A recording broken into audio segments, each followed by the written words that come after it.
Give a hand. Correct? And nobody knows about it unless until those who are deep in the industry. So, I think I don't want to waste too much time, but all the same, I would like to thank for respecting my invitations and making it happen to come here.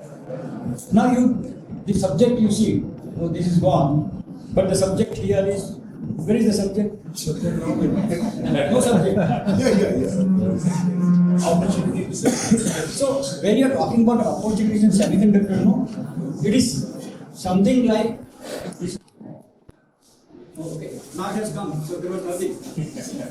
So, when you are in river Ganges, in the beach, you are in the boat, when you say how much water I can drink, I think it's a stupid question on the face of it.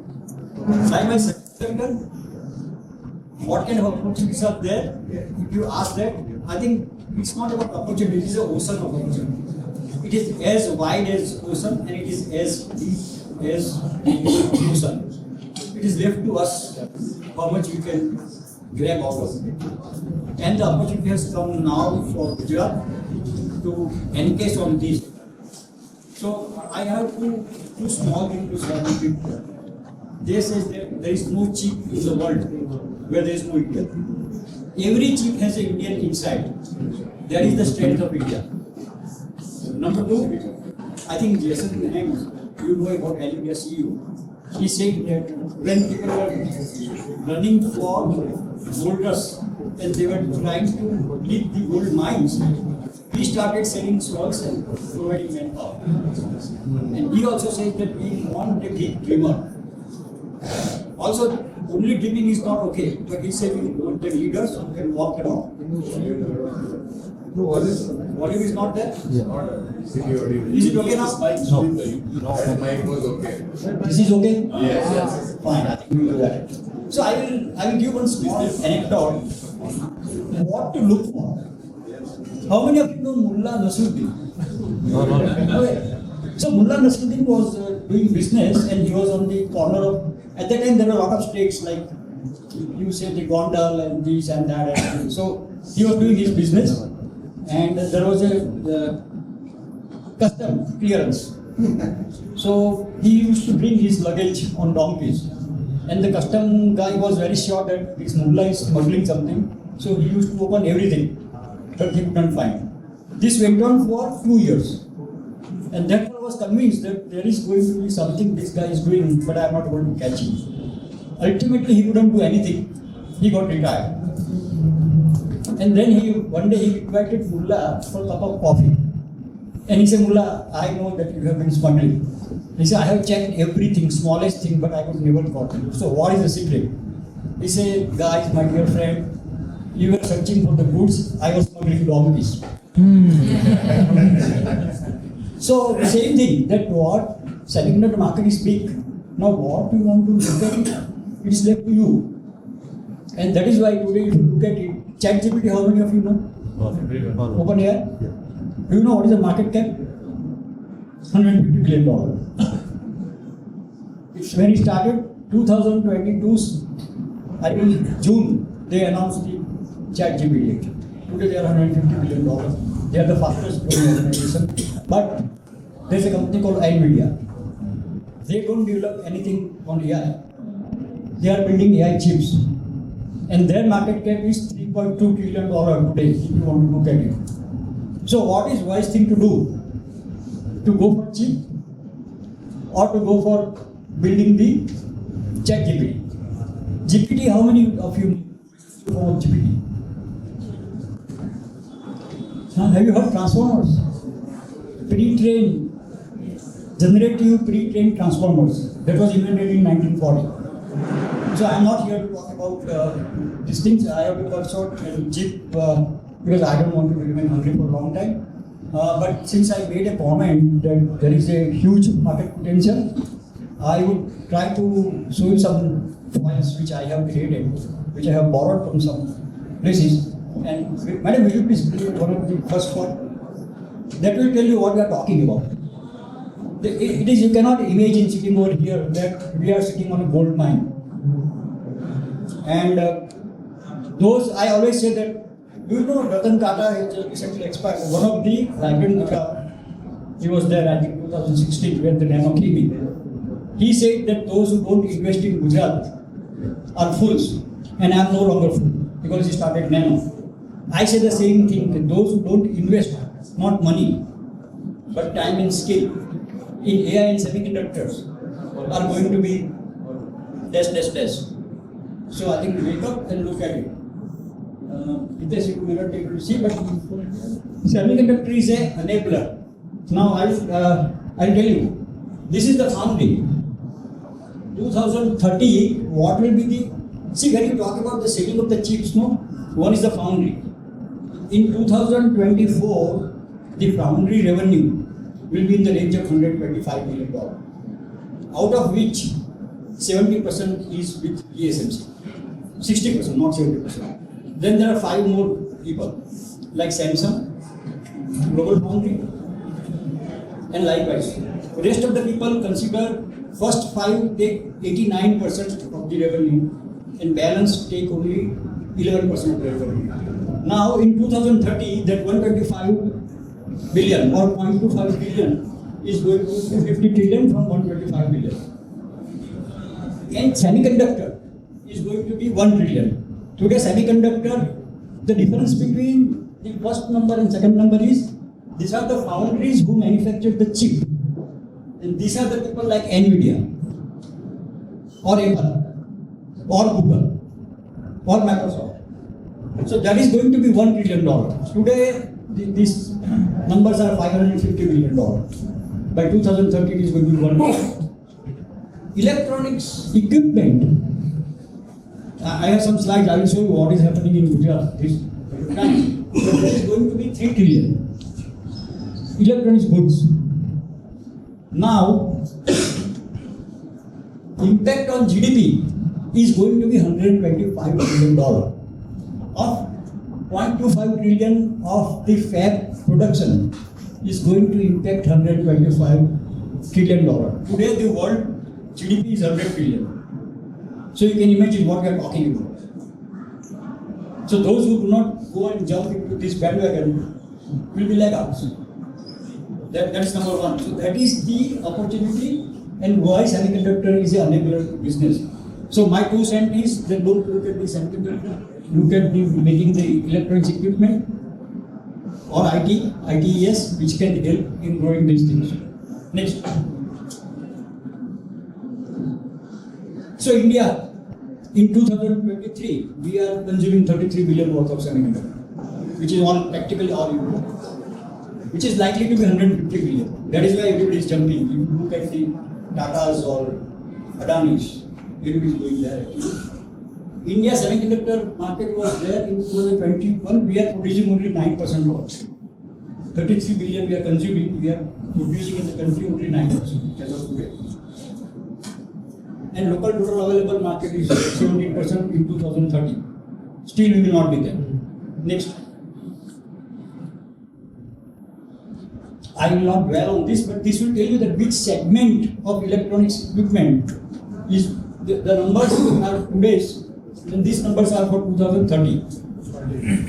2030. And there are all. And one of the fast growing market is automotive, which NXP is very good at it actually. But that is the fastest growing market, and we are number 2 or number 3 in the world when it comes to automotive market. I will not dwell through this because then we will not be able to use the brain. Next. See how the dynamics are changing. When Google started to get the 100 million users, they took 78 months. And likewise, you see the numbers. Uber 70, this, ChatGPT. 2 months they could get 100 billion. That is how the market adoption is there. And that is where the opportunity is there. Next. Okay, fine, fair enough. TSMC, I was talking, they are playing in the lower geometry. 90% of the market of lower geometry is below 10 nanometers. They are all practically with TSMC, part of it with Samsung. What we are going to do in Gujarat is 28 nanometer and above. Because the 50% of the market of semiconductor is provided in automotive and other areas. after saying all those things, this is just I am building the framework for the discussion, and then I will run with the questions to my dear friends and industry scholars. I will go with the Pradip. The first question to you. Your startup has made a lot of GPUs and you are working hard on that actually. So, what are the learnings? Because India, we don't believe in, still we are service organizations as a country, as a whole, because our DNA by software industry, which is around $50 billion worth, we are exporting software. So our mindset is for service industries of software. But we are not in the IP building or in the product building. Like classic case is you see the list by. There are very few people who are trying to take head-on Intel. So what are your learnings which can help the people over here to adopt so that we can go from services mindset of design services to producing IPs, which can make us more? Thank you, Sudhir. To get straight to the point, so for me, this is the fifth startup company that I'm working for in my career. I work for larger organizations, mid-sized organizations as well. Inherently, we being Gujaratis, I know most of you are, taking risk is in our blood, and we like to really not do wealth transfer, but we like to create wealth. And creation of the wealth is all entrepreneurship is about. And when we talk about high-tech sector, innovation, empowered entrepreneurship is really the root cause of where you see the big brand names of multinational companies succeeding in India as they're able to attract the talent. And then you have flourishing service industry around them where aspiring engineers looking for job opportunities, good, well-paying job opportunities. So this is how our ecosystem is set up. If you just go back 30 years ago, 40 years ago, government jobs were everything. I remember that I got my marriage proposals declined because I didn't have a government job. That was the reputation of society. Then it transitioned to reputed multinational jobs or reputed private sector jobs. And that's where vast majority of our workforce is employed today. The transition that is coming, and I'm going to write this on made of copper, as you said, Kamana Patra right? And that's what it's achieved. 10 years from now, the jobs are going to be in the business of startups and entrepreneurship if it's already not started. What has held us back? In 2013, when I worked for a startup company, when I tried to raise funds out of India, there wasn't anybody interested. Nobody knew what semiconductor was. And when we explained what semiconductor was, people said 7, 8 years, 9 years before I get the return on investment is not my appetite. Nor, the risk of failure is very high, right? So there were relatively very few entrepreneurs in India who wanted to get into the startups as well as, even start their own companies at the time. There are very few, folks like Sudhir and Pradip and others that you see who work with trend and kind of went into this direction. Veerappan sir with Tessolve. But otherwise, mostly people look for jobs and they were happy with it. Right? Primarily because investment climate was not. Today, I'm not even knocking the door, and there is a series of reputed investors globally wanting to invest in India and looking for good costs. So that first factor is getting addressed. Right? And we have learned that it took really a lot of struggle, but it's a government publicizing this segment, throwing their weight behind, providing financial subsidies, that is really bringing us together. So I think today climate is much more conducive for entrepreneurship. We are only at the cusp of this beginning. So semiconductor technology was invented in 1958. Right? So today we are 50 years behind the world to have a fab in India. Of course, we do have SCL, CMT and some of the other smaller fabs, but commercial fab. So we are 50 years behind. But why is it exciting today? Because we are now becoming a consumer. So one of my colleagues, Dr. Satya Gupta, always says that हमारे पास, it's a famous Diwar dialogue, right? हमारे पास माँ है, पर हमारे पास पा नहीं है. Product, we use products that are deployed in Western markets. Nobody is exclusively focusing and designing for what is India's pain point. How can resolve that pain point with the product? And how do I ensure that the product actually is affordable in the Indian market? Right? That trend, we struggled a lot from 2013 all the way till 2019. Today, I see big names like Tata's, Adani's and so on, they're actually getting into this business, and they setting up a fab is actually going to create support for entrepreneurs who want to solve India's problem at India's price point. So that is the second major setback we used to have, tailwinds as we call it. That is also getting addressed. And the third aspect is talent. Right? Is there a talent? How do you execute? Because there are three things in a startup company. You have to innovate really well, you have to execute really well, and then you have to be able to generate revenues. Right? So execute well requires talent, innovate well requires talent. And 2007 is, I moved back to India in 2007. And I attended an event like this, and academia got beat up that you don't really produce good talent. And I look at myself, I'm a graduate of MS University in 1980. Right? Today is probably a second year or third year, I don't know what the ranking is. But that institute enabled me to go around the world and be very successful professional. I don't think there's anything wrong with institutes. A lot of people blame government not doing enough. Government was doing nothing at the time other than just supporting opening institutes. Yet, you ask me, as Sudhir said, Indian Insight, there is every product in the world, 20% of the workforce is from India or India. Right? How did we get this far if we were really that broken? Right? What hasn't happened is we as an industry not made sufficient effort to reach out to the academy. We have only focused on, okay, I want to hire you to school number, college number 1, because that's where I want to get a talent. And this college number 1 is all IITs. And those kids don't take the job, they take the job, they go. Right? So as a result, a lot of good universities, because MDMC college, MS universities, many good colleges kind of fell behind because they're not getting support of the industry. So I will speak on behalf of both of my esteemed colleagues, all three of them in fact from IESA, that 3 years ago, recognizing as an industry we have not done an effective job. We have taken care of our organizations for our talent requirements, but we have not really been proactive to support academia. We launched a program called Semiconductor Digital Campus.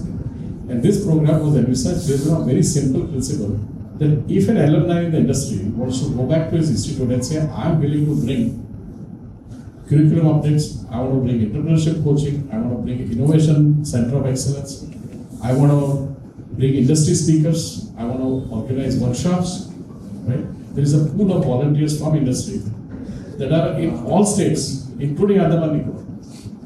Right? Who has called these volunteers to say, come and help me? Right? So that is where industry is also waking up and making an effort to say, it's really in our own interest to not take the well when we have a fire. We should think ahead. Right? And as a result, today Sudhir asking, we have done it. We have actually set up a Gesia stall downstairs. If anybody wants to understand what chip design is about, from sand to silicon to system, please do visit that stall.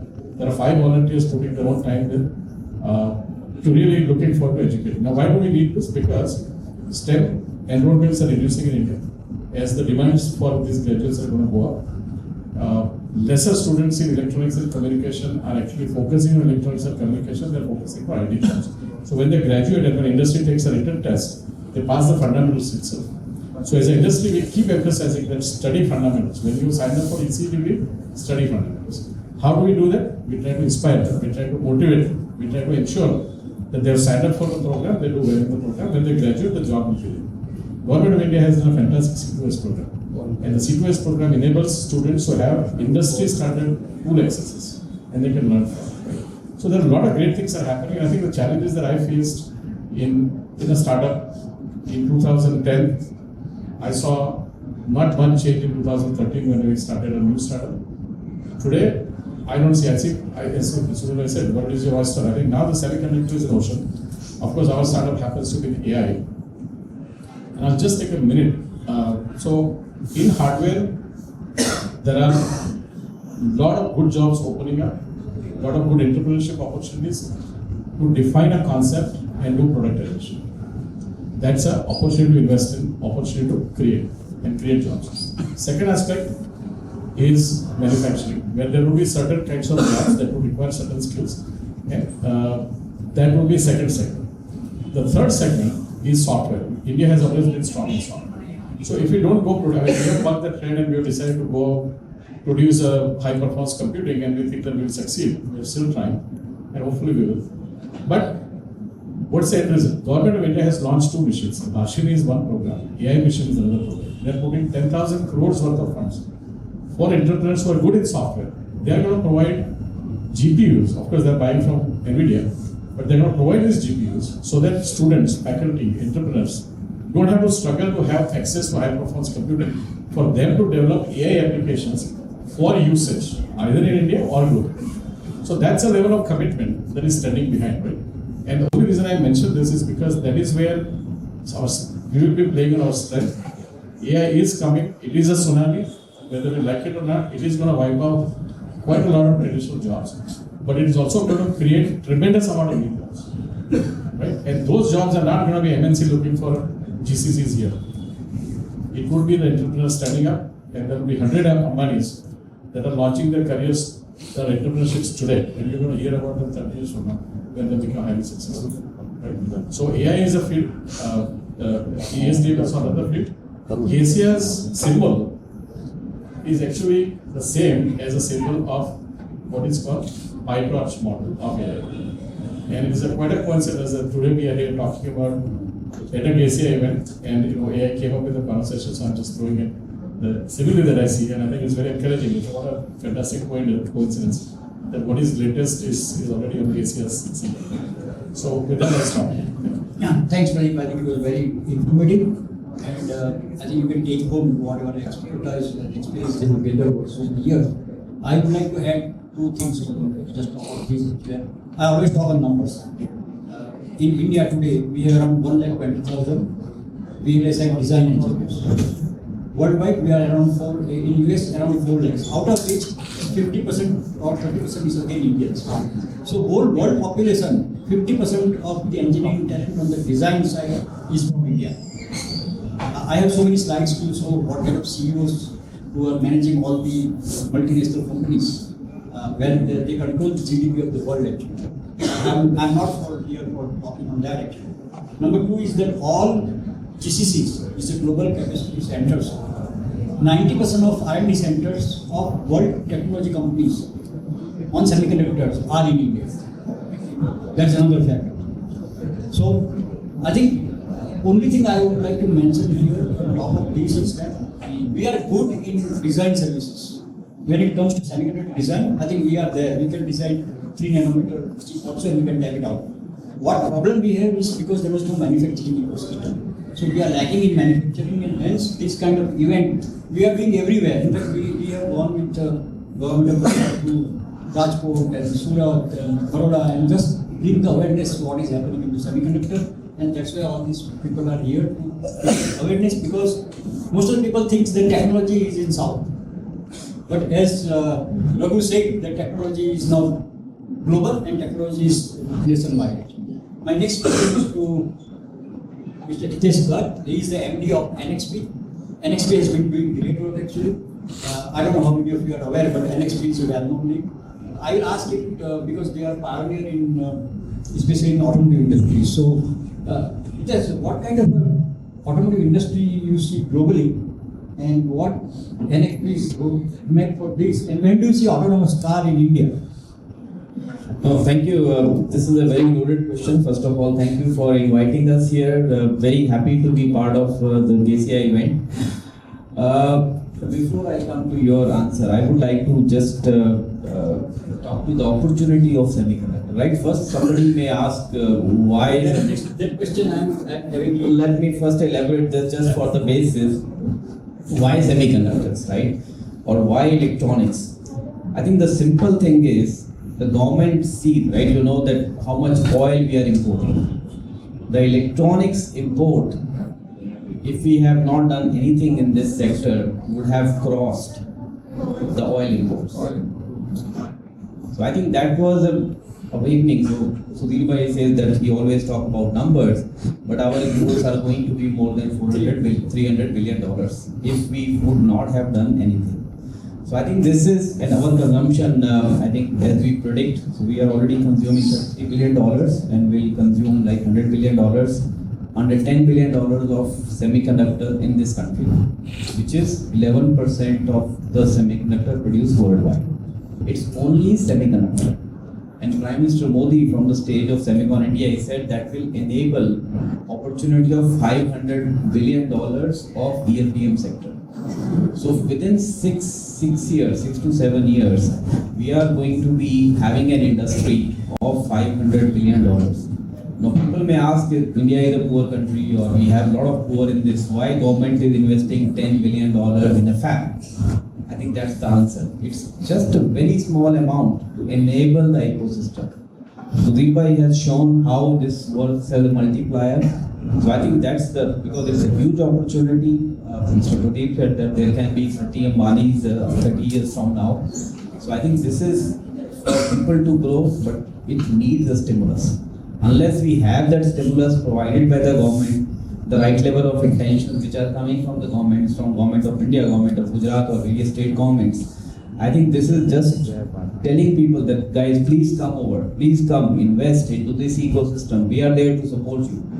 I think that's really heartening to see. And last week my CEO was here, and he I think he came only twice to India. He was flabbergasted. He was flabbergasted to see what we are doing in this country. So I took them. So we had a meeting, high-level meeting with the OEM like Mahindra, Tatas, and so of course the level of thought, the kind of understanding, the kind of vision that the OEMs are putting. So he was completely stumped. So I think the global, I would say, CEOs or global, the rest of the world is looking at India as a huge opportunity. Now coming to Sudhir Bhai's question, what we are doing, I think we talk about innovation, right? So there's innovation happening, we need a lot of people for innovation. So when I come to automotive, I think we are going through a transformation. Huge transformation. So the name of the transformation we can call it as a software-defined vehicle.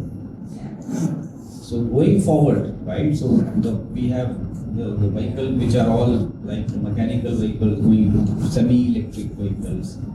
But in future, the vehicles are going to be software-defined vehicles.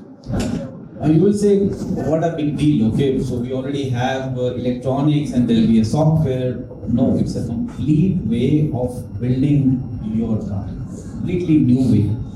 Because now what is happening, there are multiple tier ones who are giving different modules, and that modules are aggregated by an OEM and they make a car. But all these modules will have their special software or small software, and that has to be integrated. It's more complex. The way now SDVs are, that there has to be an architecture which is owned by OEM. He will pull the semiconductor companies like us. He will define how the architecture should look like. And so I think, and one more thing is that your vehicle has to continue for 10 years, 12 years. So I have to think that my chip or the thing which are needed 10 years from now, I should think today. So we are building a brain of the car, company, right? Which should sustain 10 years. 10 years of the software development, 10 years of AI development. So we are, I think, even in Bangalore and Noida, so we have built a 3 nanometer processor which is having 7 billion transistors. And today, when we are giving to my customers, my Audi, the BMWs, they are using only 15% of the capacity of the chip. Remaining 85% is for the future. So now the cars are not going to be a depreciating asset. I think that's the biggest change that we are going to bring. Car is not a depreciating asset. When we get the car from the showroom, so I think after that the value keeps on depreciating. But now once you get the car from the showroom, it will start continue to appreciate the value. Because you will get the upgrades, you will get the AI upgrades or whatever. It will start sensing how the infrastructure is. It will start learning how you are training the car. So I think car is no longer going to be a depreciating asset. So I think that's the change, that's the thought that we are bringing in the market, and I think that's the most advancement. And that's I think that comes also that what we need. I think we need more and more system designers. We need more and more who can think from the system, people who can think from the system. I think that's the need. And we as a company, right, there's a lot of innovation happening in the process side, right, be it on the semiconductor process technology or OSAT technology. So we are the product innovators. So what Mr. Pradip was also talking, so we are innovating. Our innovation is how the future product should look like. where they are fabricated, which technology we are least bothered. We know that somebody will give us technology, but I think we are more focusing on just to give you that perspective. Yes, sure. So having done 12 years in automotive business with the very starting of ADAS, all the way to autonomous vehicle chip, to answer Sudhir's question, right? I don't see India doing autonomous vehicles on the road except for mass transportation. For cars, our infrastructure is not there, and there is very limited entrepreneurship going into innovating autonomous vehicle for India's road conditions. So either we upgrade entire infrastructure, or we innovate the challenges that our infrastructure is going to present, what's going to work in Europe, and the US, and other places. And my previous startup was in automotive. And we did visit Mahindra's, pitch some of these autonomous vehicle ideas back then, 2013, 14, 15 time for India conditions. Something as simple as detecting a bump on the road, a puddle, right? And it's very hard to sell to them. They want to imitate what's there in Western country. We are not Western. I think until our inner pride wakes up, that there is Indian consumer who's going to innovate with the revenues. And I'm going to innovate for my country. Make in India is first. Design in India is second. First comes, at the here, then I see a potential that I'm going to make this happen. But until that point, we will remain at this common denominator of the automotive market and just keep importing what works elsewhere and find it will not work. I think that we should step forward and say that we're going to actually move to the mass transportation, automation, automated driving. And secondly, we should start looking into indigenous innovation that is going to stop us from deploying what works elsewhere. Or maybe even think ahead and think of flying cars and deploy that in India first, rather than keep looking at what other countries are doing and how are going to meet it here and other career. Thanks, Pradip, Hitesh, and I think I had an opportunity to see one of his slides where he presented it, I think one of the copies like this, and the kind of the sensors, the chips he has shown, I was really clever architect.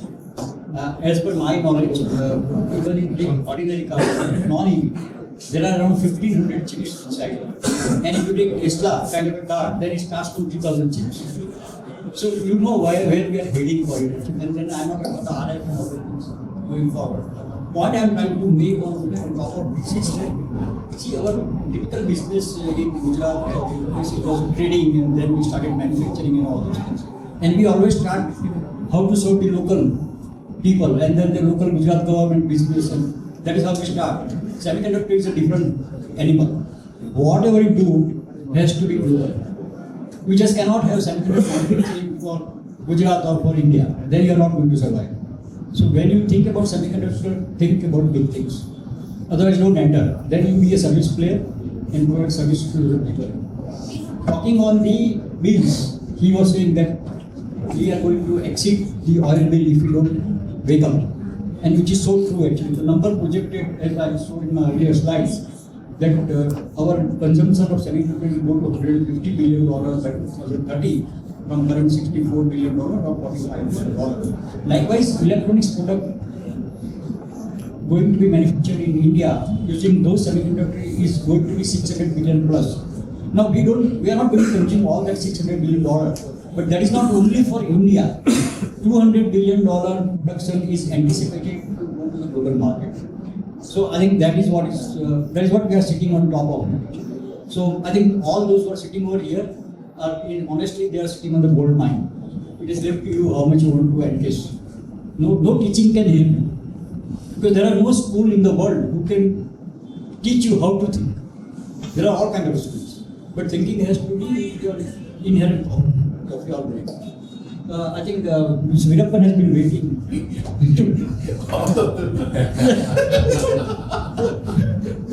So, Dr. Veerappan, you have been veteran in many things, like starting from chip design to the product. But I think especially since a lot of things are happening on the OSAT side, I would like to pick your brain on OSAT. That testing is OSAT, I think you know full form or anything, but there is a testing involved into every stage. So how much investment is needed to test the chips, and what kind of potential you see in testing industry out of entire OSAT? Good afternoon. Sudhir, I thought you would start like this from here. But Question has to come No, my name is always alphabet is V. Even in my classroom, I am the last one to be addressed. So nothing new to me. But Veerappan is famous for many other things. I know. The second is, I can see the entire Gesia team is restless. And all the audience are hungry. I think I'm standing between that and this now, so I should really do it. So I will try to talk to the but see for I think couple of Pradip and Hitesh spoke about innovation. So I just want to make it so that you're all in pitch before going into test. There is a survey done by NASA. What are the top innovations in the world? 25 top innovations in the world in the last 2 decades, maybe 24 years. 25 top innovations in the world is the survey done. And which country innovated? Right? This is it. This is not the thing going to moon or something like that. The innovations which we cannot live it without today. That type of innovation, like mobile, GSM, or your internet or email. These type of innovations, top 25 innovations of the world which we cannot live without it today in last 25-30 years. This is the survey done. How many out of India? This is a question for all of you. Out of the 25 top innovations in the world which we are all using, we cannot live without it today. How many out of India?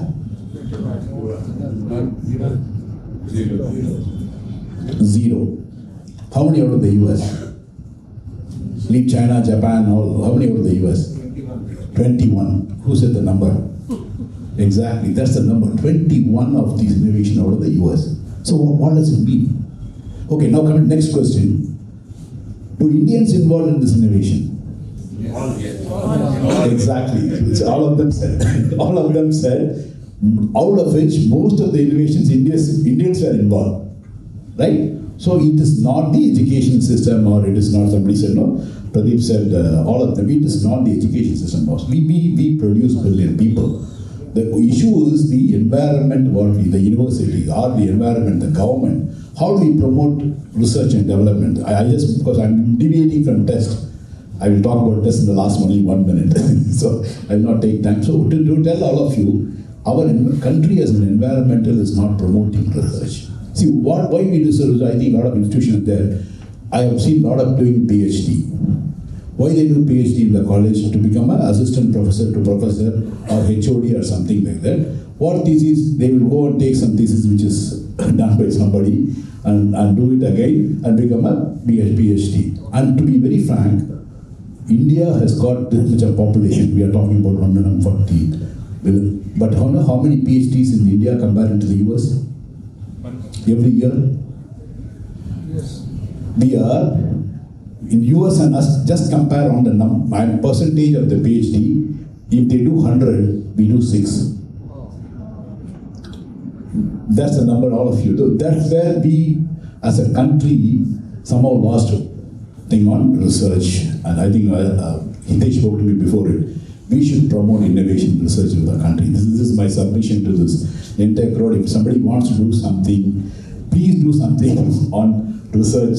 Manufacturing next, but make sure that we as a country have our own. Where is India Microsoft? India Google? India Nvidia? India Apple? I think all of you, the young entrepreneurs, please concentrate. I think all of us are telling very, very clearly, India products. The products can have India chip. Where is India chip? Where is India Intel? Where is India? Again, I can talk about India Texas Instruments or India NXP, but we design here. I think that's what the NXP type of all these people, we design. Earlier we used to design the block, now RTL engineers, so the whole chip out. 230 chip outs are happening out of the country. Indian engineers produce 230 chips, which is almost 30% of the chip worldwide produced. It's all designed by our own engineers in India. But for the other companies, so where is India chip? So I think we should also look at as a country, India chips from India Electronic Semiconductor Organization. They're strongly pushing to the government that research and development and IP out of India product is very, very important. I think this is just wanted to tell all of you for your knowledge sake. That is one. Second is on the test side. What about what we are talking about semiconductors? Suddenly, IT, software, everyone's there. Suddenly, the last 3-4 years, people have not even know. Many people know what is semiconductor. Nobody knows about semiconductor in the country. 3-4 years before, only people like us who are in the industry knows. The common public, everything, semiconductor, IC, chip, OSAT. I think it was nowhere there anywhere. Even people are talking about Microsoft, Windows, laptops. Nobody talked about semiconductor. Suddenly, why the 3-4 years we are talking about semiconductors? Everywhere, wherever I go, whichever state, which country, pan-India, Pradip, right? All of us now see the last 3-4 years, semicon. See, basically it's all started. Why we have not done it so long? Ask the question, no? Semiconductor is not new. I think news is coming to finish. Okay, so basically, understand, it all started in 1975. We also had a fab. Semiconductor Complex Limited started in 1975. It's not now. But after 1987, it had a fire and all. We as a country slept. We didn't do anything. It's not that Taiwan started before us. Taiwan was much later. All these countries started not ahead of us, after us. After us, they all started, but we didn't do anything, and we allowed every import. See, you all know, right? We can import all the components, passive or active chips, zero duty. We allowed. Everybody produced. China produced. Now, are we globally competitive? We cannot be, because they've already done. Volumes are going. They're producing so much. We are not in the volume game. So basically, as a country, we didn't have the right policy on semiconductor and electronics. I think now why we are talking is now the government is clear. Sitting here in Gujarat, we can proudly talk. I think the central government is focused very, very clearly on semiconductor.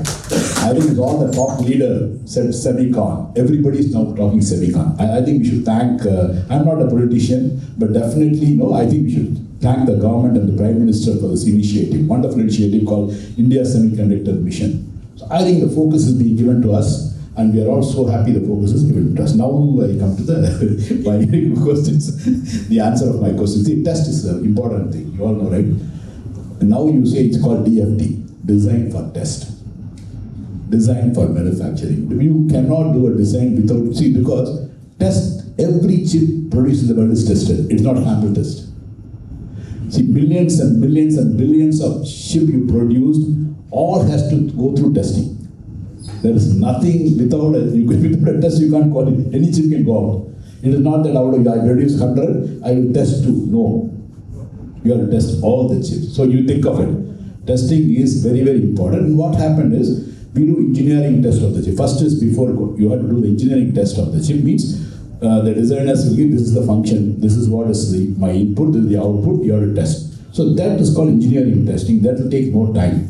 Because you have to use automated test equipment, test all this. This is all not complicated. We talked about, you guys know the chip, right? Palm size, we all studied microprocessors, Intel 80, those days, right? All this processor we studied 80, 85 and all. It used to have 4,000 transistors in the palm size, 4,000 transistors. Now he's talking about how much? Hitesh told you all listen to the number? 7 million. A billion. 1 billion is how many? Think of it. No, this size is same. Size is not changed. So, but you have to pass the power into each. It cannot touch the other one, right? It's power. So think of the technology. That's where the nanotechnology come in. I also tell you, so how to test that? Think of it. The testing is becoming so complicated because designers can design all virtual. They can all design virtually, they can do all the testing. The moment it comes to physical is a fact. The wafer comes out. Then all the cars, wafer has to be probed. See, you can't produce a wafer without probing because you have to test the wafer is right. So, to us, testing has to clear all the wafer. So they produce one wafer, we do the wafer probing. How you do probe? Wafer is like, it's like a panel. There's no, you can't even touch that. There's no space, so we have something called a prober to probe the wafer. You come and see in the Tessolve facility, we have a wafer prober. You will see it Micron everywhere. So probing the wafer, certifying, because each mask is like $800,000 asking, right? If you produce without testing, That is gone. $800,000 is gone. So we play a major role in certifying the wafer is right. Done. Next, okay, go for packaging. Packaging is cut all this die, put into this pin. You see the black thing with the pin on. Now different technologies there. You package. After that, what happens? Again, you are to test. So again, you are to test with wafer is there. Then we test the chip. That is what? How many pins asking? How many pins is now? 1024. 1000 pins. 600, 800 pins. Each signal will go 111. Testing guys have to do program development to test the chip. Ask him. Here we do the program to develop the chip because so much of circuit, right? So we do the program development for the testing the chip. Then we qualify engineeringly, the chip works fine. Okay, then what happened? That may take 20 minutes, 30 minutes, 40 minutes. But can it take 30 minutes for all the chip produced in the world? One chip, if I give 30 minutes to test, he produces billion chips. Billion into 30 minutes, what happens? You can't do it. It is physically impossible to do anything. So then it's called production test. So we have to do something which is go or no go. Within a second, I should certify the chip is done. See, that is why I will work with Hitesh's design team.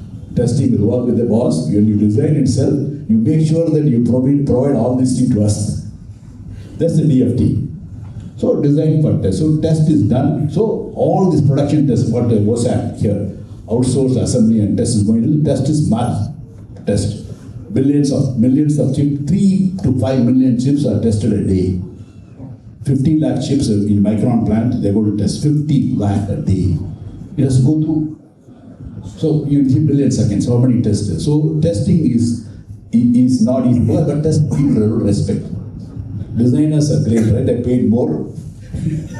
Always in software also, design, the software coding guys are paid more. But test in life is very, very important. I'm telling you, as a test person, Tessolve we started 20 years before in Bangalore. At the time, only 40 test engineers were there in the country when we started. Now, the country has got more than 5,000 test engineers. Thanks, we ourselves have got 1,700 test engineers in India, which is a huge number, right? So we are there. Proudly say we started as an Indian-grown company. We are not like a multinational. Indian companies, we can proudly say we are the largest test engineering company in the world today. Largest test in the world. But certainly, it's not that easy to come into the business. It is tough. It's a very high cap. Why the others have not done? It's high capital intensive. Each tester is $2-3 million. We are all famous. Sudhir said very clearly, we all like software services. We as a country will do services. So we don't want to, if you go and tell them high capital, low margin, long-term return, nobody will come. Because software is very clear. No capital, high margin, short-term return. Everybody go into software. But this industry, we're all sitting here, high capital, margins are okay, design side, test is thin. But what I'm telling is, as a countryman, I think we all now getting to understand. I think there's a huge opportunity in the semiconductor industry, and this is the right time. If all of you, Gujarat, I don't need to tell about business. You guys do everything. So you have such a wonderful Prime Minister of the country. He's promoting the state very well. And we are all from Bangalore, but we are now seeing, earlier we used to come to Ahmedabad maybe once in 10 years, 12 years. Now, the last 6 months I have come 5 times. This tells how clearly, because semiconductor part, 5th time I'm visiting. Okay, thanks to Sudhir, but 5 times he's a good host. So 5 times we are visiting. So I think things are going well. It's a wonderful time for all the industry in semiconductor. Anything on the test, please come to us. We are here to help you, assist you. There are a lot of opportunities in the country. I thank all of IESA, all of you for patiently listening, and thank Gesia for the time given to us. Thanks Sudhir. Thank you so much, Veerappan. You've grown up our mind actually. Testing part. I wanted to sleep. Yeah. I think one sentence I can add. okay. Yeah, continue. So this first question you asked, right? What are the challenges for startups in India, right? So I wanted to keep the last part after he spoke. If you don't have foundry in the country, in 2013 I was not able to go to Taiwan, stand in front of DSMC and say, can you manufacture my chip? I would not be even allowed in the campus. when we have fabs in India, our entrepreneurs will have access. In fab, there are two qualities: mass production wafers, and there are shuttle wafers, where the prototypes can be built at a very insignificant cost, right? And the fabs in India. So 2013, Tessolve was in India, and they supported us with testing in India. Nobody in Malaysia wanted to talk to us, right? I'm hoping that there will be, great fabs coming up in India that will support Indian entrepreneurs, because that's the last hurdle in us actually innovating. Our engineers innovate for MNCs because MNCs get foot in the door at the fab. Our entrepreneurs don't. Right? So that's the last hurdle that this government is removing, and that's what I want to add on. Now we should be very happy. I want to add one thing. The first commercial wafer will come out of Gujarat in 2027. First commercial wafer. First high volume packaged chip will come out of Micron factory in Sanand in 2024. I think Gujarat is doing both the fab and also the OSAT. First in the country. Commercial. Very heartening, and thank you for insight of the testing actually. I just want to add a few things actually. What is the future? Now we are talking about JEP with 7 billion transistors. Latest chip of NVIDIA has 280 billion transistors. 280 billion. And it is estimated that people want to go to 1 trillion transistors. Now whether it happens or not, if I am surviving till then, I will be able to see that. I think You are 50, no? I'm 49. 49. Are you hungry or you have time? I want to ask one question to each actually. Today if you are allowed. Let's ask the audience. No, one question, then they can ask. One question, all of you, one liner. If you have to do this startup today, which startup you will do? All of you. One question. I'll answer first this time, not the last. Okay, I'll tell you, the startup what I do is definitely towards a product. I'll tell you why. Apple, right? Usually Apple phone. They don't move a screw. They don't manufacture anything. Apple is only their IP, the phone IP and the product. They don't do manufacturing at all. The manufacturing is done by Foxconn, Flextronics, Foxconn. They don't buy, they don't have a supply chain, they don't have anything. Only the idea and the IP of the phone, the rest is all done by others. They make 80% of the money. If the phone is sell 1 lakh, 80,000 goes to Apple. All the other guys who struggles make the rest 20%. So better to be, if you ask me a startup, the startup will be definitely on the chip product or definitely not services. Thank you.